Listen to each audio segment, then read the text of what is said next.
Međunarodni brzi voz broj 340 za Budimpeštu, preko Stare Pazove i Novog Sada, Vrbas i Subotice, postavljanje na prvi kolosek, polazi u 21 čas i 40 minuta. Poslednji put saobraća sa glavne železničke stanice.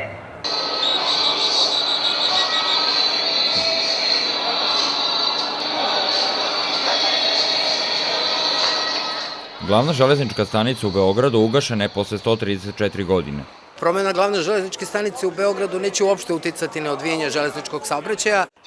Beograd centar, poznatiji kao Prokop, nova je glavna železnička stanica koja pati od nekoliko boljki. Glavna je da veliki broj građana iz Beograda i Srbije ne zna kako da dođe do nje.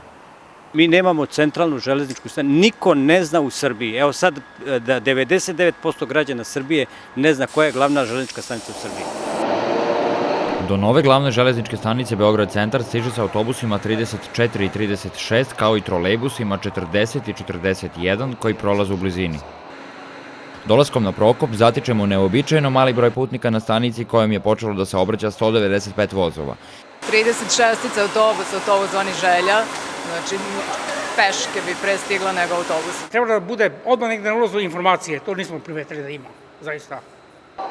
Ova stanica treba da primi 195 vozova koji dolaze i odlaze iz Beograda. Izuzetak je voz za Bar koji za sada polazi sa stanice Topčider, do koje je put može trnovitiji nego do Prokopa.